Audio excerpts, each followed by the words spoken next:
ATM clone ꯇꯧꯕꯒꯤ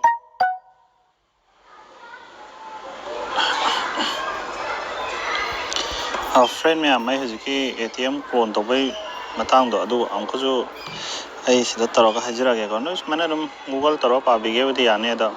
ATM card fraud ꯅ ꯇꯧꯖꯦꯀꯣ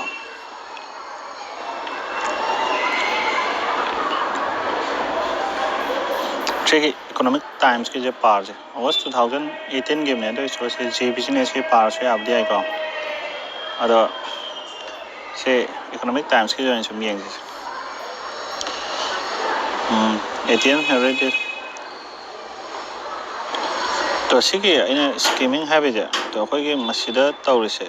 ꯁꯤꯒꯤꯗ ꯌꯧꯅꯦ ꯇꯁꯦꯡꯅ ꯍꯥꯏꯔꯒꯗꯤ ꯀꯥꯏꯖꯈ꯭ꯔꯦ ꯃꯁꯤꯁꯦ ꯈꯛꯇꯪ ꯂꯩꯒꯗꯧꯅꯦꯕ ꯑꯗꯩꯗ ꯃꯁꯤ ꯑꯃꯁꯨ ꯌꯥꯎꯁꯜꯂꯤꯁꯦ ꯈꯪꯕ꯭ꯔꯥ ꯃꯁꯤ ꯁ꯭ꯀꯤꯃꯤꯡ ꯇꯧꯅꯕ ꯃꯦꯆꯤꯟꯅꯦꯕ ꯁꯤꯒꯤꯁꯦ ꯀꯩ ꯍꯥꯏꯇꯥꯔꯦ ꯃꯁꯤꯁꯤꯅꯀꯣ ꯃꯁꯤꯁꯤꯅ ꯁ꯭ꯀꯤꯃꯤꯡ ꯇꯧꯕ ꯌꯥꯗꯣꯏꯅꯦꯕ ꯁꯤꯗ ꯍꯥꯞꯆꯤꯟꯈ꯭ꯔꯗꯤ ꯇꯁꯦꯡꯅ ꯍꯥꯏꯔꯒꯗꯤ ꯁꯤꯁꯦ ꯈꯛꯇꯪ ꯂꯩꯒꯗꯧꯅꯦꯕ ꯁꯤ ꯃꯊꯛꯀꯤꯁꯦ ꯈꯛꯇꯪ ꯑꯗ ꯌꯥꯎꯅꯦ ꯃꯁꯤꯁꯦ ꯍꯥꯞꯆꯟꯈ꯭ꯔ ꯃꯁꯤꯁꯦ ꯂꯩꯗꯧꯗꯨꯅ ꯁꯤꯗ ꯗꯤꯁꯄꯣꯖꯦꯕꯜ ꯒ꯭ꯂꯥꯁꯇ ꯃꯌꯥꯝ ꯂꯣꯟꯅꯕꯗꯣ ꯑꯗꯣ ꯑꯗꯨꯃꯥꯏꯅ ꯇꯧꯔꯅꯦꯕ ꯑꯗꯨꯒ ꯁ꯭ꯋꯥꯏꯗꯁꯨ ꯃꯣꯏꯅ ꯀꯦꯃꯦꯔꯥꯒ ꯍꯥꯞꯆꯤꯟꯕꯁꯨ ꯌꯥꯎꯕꯅꯦꯕ ꯁꯝꯅ ꯍꯥꯏꯔꯕꯗ ꯑꯩꯈꯣꯏ ꯃꯅꯤꯡꯗꯒꯤ ꯁꯤꯁꯤꯗ ꯀꯤꯄꯦꯗ ꯅꯝꯐꯝꯗꯣ ꯂꯩꯗꯣꯏꯅꯤꯗꯅ ꯅꯠꯇ꯭ꯔꯥ ꯁꯤ ꯂꯩꯔꯦ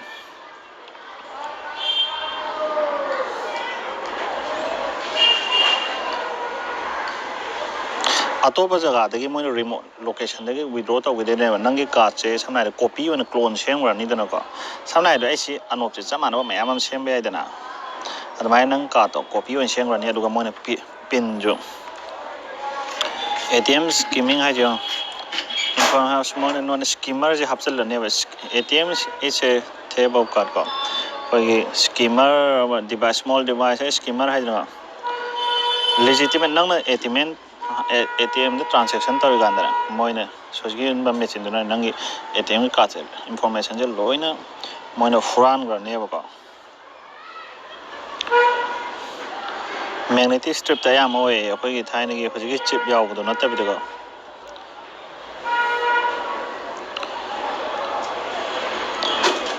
ꯇꯣ ꯑꯗꯨꯅ ꯑꯩꯈꯣꯏꯒꯤ ꯁꯤ ꯈꯛꯇꯪ ꯈꯪꯉꯒꯗꯤ ꯌꯥꯕ ꯅꯠꯇꯦꯗꯅ ꯄꯤꯟꯗꯣ ꯈꯪꯗ ꯌꯥꯗꯦꯕ ꯑꯗꯣ ꯄꯤꯟꯁꯦ ꯃꯣꯏꯅ ꯀꯦꯃꯦꯔꯥ ꯑꯃꯁꯨ ꯍꯥꯞꯆꯤꯜꯂꯒ ꯅꯪꯅ ꯁꯨꯃꯥꯏꯅ ꯄꯤꯟ ꯅꯝꯈꯤꯗ ꯃꯣꯏꯅ ꯎꯍꯧꯔꯅꯤꯗꯅ ꯅꯠꯇ꯭ꯔꯒ ꯁꯨꯃꯥꯏꯅ ꯀꯤꯕꯣꯔꯗꯅ ꯑꯃ ꯍꯥꯞꯆꯤꯜꯂꯒꯅꯦ ꯃꯣꯏꯅ ꯀꯤꯕꯣꯔꯗꯁꯤꯗ ꯅꯝꯈꯤ ꯃꯌꯥꯝꯗꯣ ꯈꯪꯍꯧꯅꯕꯁꯨ ꯇꯧꯕꯁꯨ ꯂꯩꯌꯦꯅ ꯍꯥꯏꯕꯅꯦꯕ ꯁꯤꯁꯦ ꯈꯪꯕꯤꯔꯦꯅꯀꯣ ꯐ꯭ꯔꯦꯟ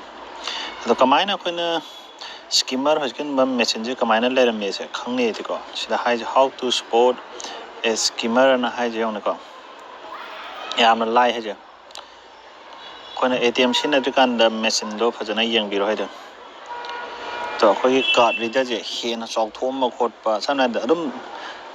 ꯁꯨꯃꯥꯏꯅ ꯈꯨꯠꯁꯨ ꯑꯅꯤ ꯂꯣꯟꯖꯟꯅꯔꯝꯃꯗꯤ ꯑꯩꯈꯣꯏ ꯈꯪꯅꯤꯅ ꯑꯃꯈꯛꯇꯪ ꯂꯩꯗꯧꯕ ꯄꯣꯠꯇꯨꯗ ꯁꯨꯃꯥꯏꯅ ꯈꯨꯠꯇꯨ ꯃꯌꯥꯝ ꯂꯣꯟꯖꯟꯅꯔꯝꯃꯗꯤ ꯈꯪꯉꯣꯏꯗ꯭ꯔꯥ ꯑꯗꯨꯃꯥꯏꯅꯅꯦ ꯑꯩꯈꯣꯏꯒꯤ ꯑꯟꯌꯨꯖꯨꯋꯦꯜ ꯑꯣꯏꯕ ꯄꯣꯠ ꯑꯃ ꯑꯗꯨꯝ ꯊꯦꯡꯅꯕꯅꯤ ꯌꯦꯡꯉꯣ ꯁꯨꯝ ATMꯗꯀꯣ ꯑꯗꯨꯝ ꯁꯝꯅ ꯍꯥꯏꯔꯕꯗ ꯀꯕꯔ 4-5 ꯍꯥꯞꯆꯤꯜꯂꯝꯕ ꯎꯔꯗꯤ ꯑꯗꯨꯝ ꯆꯤꯡꯅꯅꯤꯡꯉꯥꯏ ꯑꯣꯏꯗꯅ ꯑꯗꯨꯒ ꯀꯤꯄꯦꯗꯇꯨꯁꯨ ꯌꯥꯝꯅ ꯇꯣꯡꯊꯣꯛꯅ ꯂꯩꯔꯝꯃꯒꯗꯤꯅꯀꯣ ꯀꯤꯄꯦꯗꯁꯤꯁꯨ ꯁꯥꯖꯟꯅꯕ ꯑꯣꯏꯔꯝꯕ ꯌꯥꯏꯑꯕ ꯀꯤꯄꯦꯗꯇꯨꯅ ꯀꯩꯅꯣ ꯁꯥꯖꯟꯅꯗꯣꯏꯁꯦ ꯅꯪꯒꯤ ꯄꯤꯟ ꯅꯝꯕꯔꯗꯣ ꯈꯪꯈꯤꯅꯕꯅꯦꯕ ꯑꯗꯨꯒ ꯀꯥꯔꯗ ꯔꯤꯗꯔꯁꯤꯁꯨ ꯌꯥꯝꯅ ꯍꯦꯛꯇ ꯂꯨꯖ ꯑꯣꯏꯔꯗꯤꯀꯣ ꯄꯨꯔꯥ ꯇꯥꯏꯠ ꯑꯣꯏꯗ꯭ꯔꯒꯗꯤꯅꯦ ꯀꯩꯅꯣ ꯇꯧꯅꯦꯕ ꯑꯃꯗ ꯍꯥꯞꯆꯤꯜꯂꯛꯄ ꯍꯥꯏꯁꯦ ꯂꯨꯖ ꯑꯣꯏꯗꯅ ꯑꯗꯨꯝ ꯈꯪꯉꯦꯅ ꯑꯗꯨꯗꯨꯅꯅꯦ ꯑꯗꯨꯝ ꯈꯪꯕ ꯌꯥꯏ ꯑꯗꯨꯒ ꯍꯣꯏ ꯀꯩꯅꯣꯁꯨ ꯑꯩꯈꯣꯏꯅ ATM ꯈ꯭ꯋꯥꯏ ꯐꯕꯗꯤ ꯀꯦꯃꯦꯔꯥ ꯌꯥꯎꯔꯝ ꯇꯥꯔꯁꯨ ꯃꯊꯛꯇ ꯀꯦꯃꯦꯔꯥ ꯌꯥꯎꯔꯝ ꯇꯥꯔꯁꯨ ꯅꯪ ꯅꯈꯨꯠꯅ ꯈꯤꯇꯪ ꯈꯟꯖꯤꯜꯂꯒ ꯅꯝꯃꯒꯗꯤ ꯃꯣꯏꯅ ꯔꯤꯗ ꯇꯧꯕꯗꯣ ꯉꯝꯃꯔꯣꯏꯗꯅꯀꯣ ꯆꯞ ꯃꯥꯟꯅꯅ ꯁꯤ ꯀꯦꯃꯦꯔꯥꯁꯦ ꯁꯨꯃꯥꯏꯅ ꯈꯨꯝꯖꯤꯜꯂꯗꯤ ꯀꯅꯥꯝꯇ ꯔꯤꯗ ꯇꯧ ꯉꯝꯃꯔꯣꯏ ꯑꯩ ꯎꯗ꯭ꯔꯦꯗꯅ ꯍꯧꯖꯤꯛ ꯑꯩ ꯈꯨꯠꯅ ꯁꯨꯃꯥꯏꯅ ꯊꯥꯡꯖꯤꯜꯂꯗꯤ ꯑꯗꯨꯅꯤꯗ ꯑꯗꯨ ꯌꯦꯡꯉꯨꯅꯦ ꯅꯪꯒꯤ ꯀꯩꯅꯣ ꯁꯨꯝ ꯆꯤꯡꯅꯔꯕ ꯅꯪꯒꯤ ꯗꯇꯥ ꯃꯌꯥꯝꯁꯦ ꯍꯨꯔꯥꯟꯈ꯭ꯔꯦꯅ ꯈꯜꯂꯗꯤꯀꯣ ꯑꯗꯣ ꯈ꯭ꯋꯥꯏ ꯐꯕꯗꯤ ꯅꯪꯅ ꯔꯤꯄꯣꯔꯠ ꯇꯧꯕꯗꯨꯅꯦꯕ ꯅꯪ SBIꯗ ꯑꯦꯀꯥꯎꯟ ꯂꯩꯔꯦꯅ ꯈꯜꯂꯣꯅꯦ ꯑꯗꯨꯒ ꯃꯣꯏꯅ ꯅꯪꯒꯤꯁꯦ ꯁꯝꯅ ꯍꯥꯏꯔꯕꯗ ꯑꯦꯛꯁꯤꯁ ꯕꯦꯡꯗ FDIC ꯕꯦꯡꯗ ꯅꯪ ꯄꯩꯁꯥꯁꯦ ꯆꯤꯡꯊꯣꯛꯈ꯭ꯔꯦꯅ ꯈꯜꯂꯣꯕ ꯅꯪꯉꯣꯟꯗ ꯀꯩꯅꯣ ꯂꯥꯛꯇꯥꯔꯗꯤ OTP ꯂꯥꯛꯇꯥꯔꯗꯤꯀꯣ ꯀꯝꯗꯧꯅꯤ ꯑꯗꯨꯑꯣꯏꯗꯤ ꯅꯪꯅ ꯑꯦꯛꯁꯦꯁꯇ ꯐꯣꯟ ꯇꯧꯗꯧ ꯅꯠꯇꯦ ꯅꯪ SBIꯗ ꯐꯣꯟ ꯇꯧꯒꯗꯧꯅꯤ SBI ꯐꯣꯟ ꯅꯝꯕꯔꯁꯦ ꯑꯗꯨꯝ ꯈꯪꯉꯤꯗꯅ ꯑꯗꯨꯝ ꯌꯥꯎꯕꯅꯤ ATM ꯀꯥꯔꯗꯇꯁꯨ ꯌꯥꯎꯕꯅꯤ ꯌꯥꯎꯗ꯭ꯔꯒꯅ ꯒꯨꯒꯜ ꯇꯧꯔꯣ ꯔꯤꯄꯣꯔꯠ ꯇꯧꯅꯕ ꯑꯗꯨꯝꯀꯣ ꯑꯗꯨꯒ ꯔꯤꯄꯣꯔꯠꯁꯦ ꯊꯛ ꯇꯧꯍꯧꯕ ꯈꯨꯗꯛꯇ ꯑꯗꯨꯝ ꯍꯣꯏ ꯄꯨꯡ 72 ꯑꯋꯥꯔꯁ ꯃꯅꯨꯡꯗ ꯇꯧ ꯌꯥꯝ ꯉꯟꯅ ꯇꯧꯔꯤꯈꯩ ꯐꯩꯗꯅ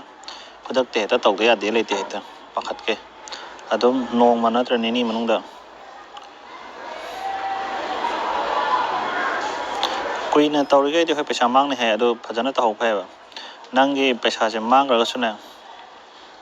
nangi SBI da nang account tadi SBI na paisa halakane ba to pana hangdaw na teba nang se samna skimming gi nang se victim am oire na khaloba if prima facie it is established that you are a victim of skimming fraud, the bank makes a payment upfront kudak ta nang paisa hanbirakane ba dum nang skimming taw kre mina kmaina ka tawga nang na tabi mina huran gre na khala din ko nang report tawdraga di tawro he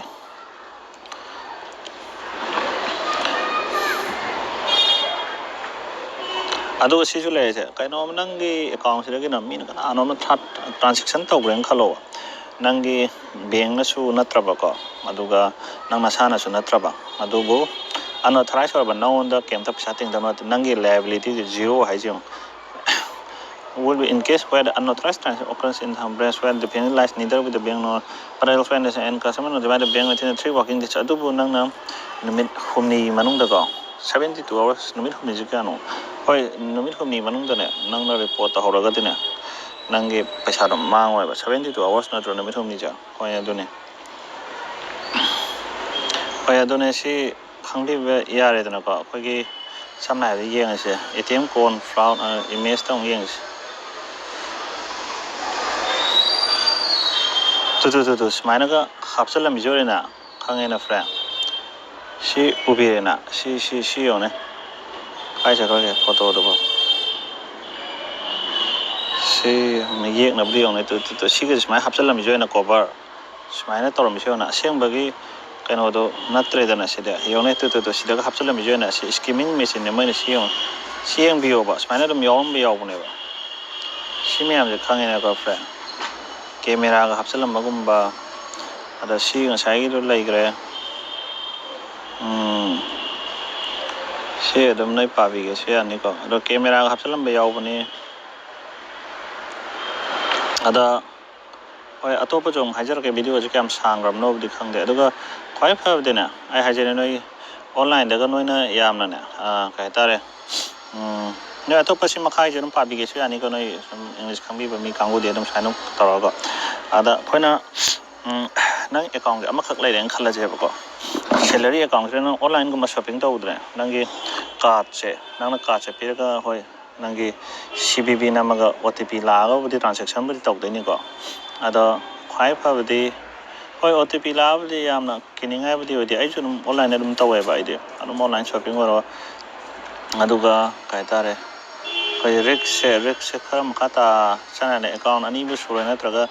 nangi Google Pay gumma lai ta dena Google Pay da yaro ATM dagi ATM Paytm gum paisa hapsala Paytm ni transaction to di ado di yamna mang dre dana ko adana Paytm hapsala nang Paytm da lising am tang hapsala de lai do da do de money bag ani gum pai gum ni na money bag am dagi mina fu ga money bag am de khatang fu de money bag achok do ne account do le reng khalo na ko adagi ai to wa ba ai di account da ma am le ba account pa hang jan dana ko thaina pan card am sim de pan card ne aadhaar ga taw ga dum digital le pa hang jan dana account ba kaino ai kotak tam le mayam le chalo yaw le karo da khawa karo da paisa yaw le ba account mayam da ada account mayam le SBI jani le ado ai loi sine ba Paytm buk le ai account ko Paytm account na Paytm payment bank Paytm gi debit card le ai Paytm le SBI ani le ada mayam le atop su ko aduga kai tare adu kasu sina adu haje Paytm khak sina ai SBI gi ya gi re magnetic strip to ya adu yaw ai EBM chip ki loktok tri EMB chip ki do adana adu ya gi tra dragi ai hoji sina abdana koi swai da di noi mani yum da sunum tong ra mani swam da di Google Pay natra UPI payment cha adum tawre Google Pay natra ga ai kari Paytm to yawi adum noi tawre adana ai adum ayam na ko pot any pot lai bse aduna adum noi tawre ba mana oi case pi bse yawi case lai tab da ga da di ko ada case to pai do su anum kaino di yare dana ko Google Pay gum adum mana aduna Google Pay do ita di step to yang re dana mana paisa hu ge do yadre dana aina card gi swipe to bai ta di thaina hai jene Burger King inu pam na mana burger lei be paisa pisam na mana ka se ko pusang ga mana loina som na clone to gle ma ba aduga transaction to ra ma ba adara noi he SMS lakte mobile number de hapsen biu ko noi account de kaino da mine he ATM ni sato hoi noi de credit to ko di पैसा SMS थेंना लाखपुस यावना अदो पैसा सटकिबदि लाखपनेबा ATM ने पैसा सटक्रो अंदर कायनो पैसा सटकिबजे दुम नाइदना अदो नोइना तौदबम लाक्तादि थाकना report तौगदौनेबा अदोइदि नोइ काइ तारे ATM दे सुक्लो नोइना इंटरनेट बैंकिंग सिना तादि कनो तौ यादना ngahak ATM दे deactivate तौ यादना को अदुगा काइना मना लोयरा माले वांगामुंदना सवा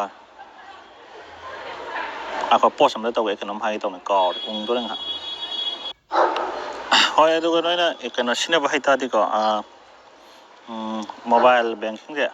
online transaction jo limit semba ya bane ba account khoni maki ya bra di khangde ado ai bank account karma bank noi kaw gore online transaction de samna online transaction limit semba ya bane internet banking de ra mobile banking de ra kaw gore online transaction nom da yam to hon ba ya dana ba ko angtang da adoi di yam no furan gi ge su ya roi dana mo ko hoy kona yam no rang ra di kona loina phagat pabudi lai gra wani ni da ko hoy adoi su ngahang matha sana da na bai wani ni da hai ji do khange na koin sana ATM gum da na paisa horang ari noi te na ko sa adugi wan matha sana paisa ga yam pai dra ga na ko paisa am no ran ga khuidou du sau lai dra ran ba se dum horan dau le na train de buk ta mi train thong de lepi kan da nu pi de ga bag sing ba yai na bag to lai ching da ba nu pi do la pai tha ga mai tok de ba na ra si roi ro na horan ba dum horan di na gari horan boi ro am horan boi ro adum horan ba se dum lai dau le de ba hoy hoy lai sala ge friend